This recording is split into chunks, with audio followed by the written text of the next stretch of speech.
Today's homework has us continuing on.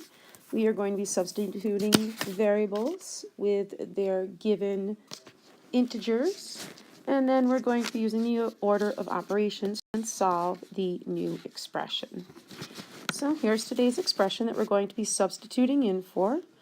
First thing we have is d, which is -5, minus c divided by 5. So it means 35 divided by 5. Remember, it does look like a fraction, but it also means division. Then we're going to take away 2b, so that's 2 times b, 2 times -16, to be very specific here, plus the quantity of, remember those are the words that we use when we see something inside of parentheses. So e times c, e is -2, times c is 35, minus 6 times d, which is -5. So there we are, we've substituted in for everything, and now we need to decide what to do first. As always, that will be parentheses. Now I know some of you still want to look at this parenthesis and say that you need to do something with that first, but you're not doing anything with that. Remember, the reason that the parenthesis exists in that case is because we've got the multiplication sign right next to the minus sign, and we need to make sure that they're separated so it doesn't get confusing. So that leaves us to this set of parentheses right here. We've got a couple of things going on here. We've got multiplication, subtraction, and then multiplication. So we should know that we do the multiplication first in order from left to right. So that means the first thing we're going to do is -2 times 35. We, of course, don't need a calculator for that. And 2 times 30 is 60. 2 times 5 is 10. 60 plus 10 is 70. And by now, you should know that a negative times a positive has an odd number of negatives, so the sign is negative. I'm going to bring down the rest of what's inside the parentheses.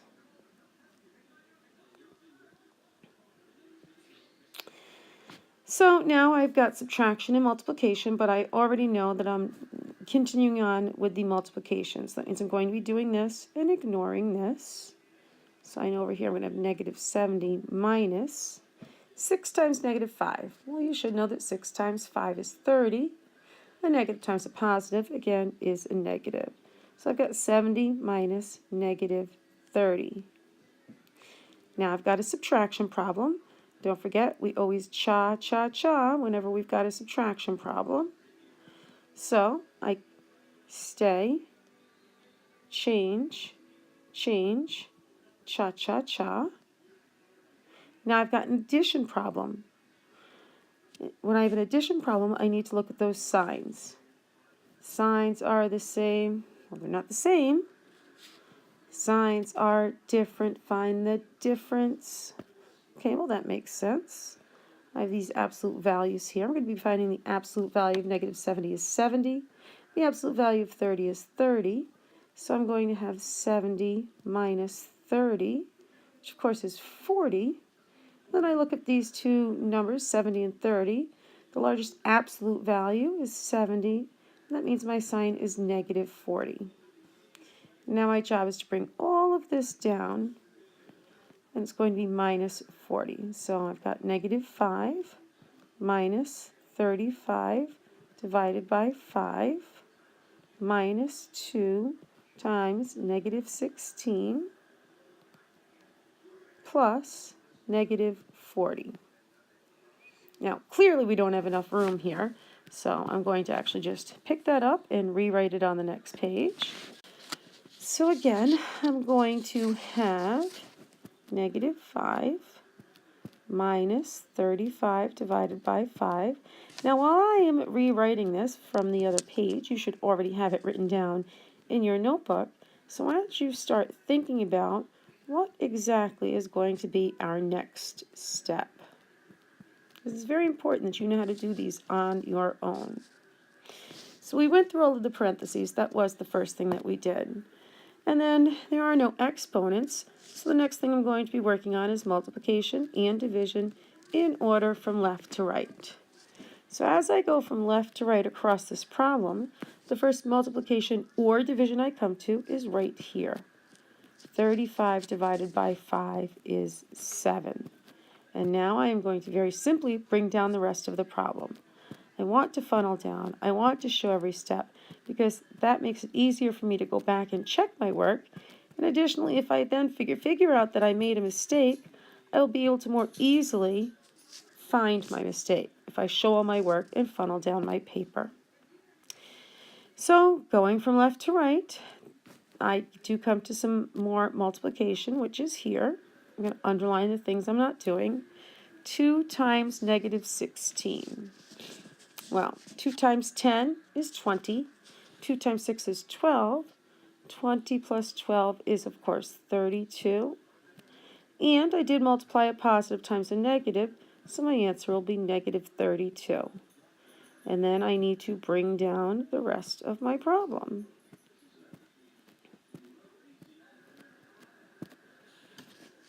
Okay, so it appears as though I'm now done with all of the multiplication and division, and I need to be moving on to addition and subtraction, again, in order from left to right.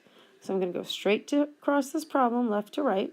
The very first thing I get to is negative 5 minus 7. It's a subtraction problem, folks, so I get to cha-cha-cha before I do anything. We all know how fun cha-cha-chaing is. So, stay, change, change, cha-cha-cha. Now I've got an addition problem, and I can see that the signs are the same. Find the sum. Absolute values. 5 plus 7, of course, is 12. I know that they were both negative to begin with, so my answer is going to be negative 12. Bring the rest of this down.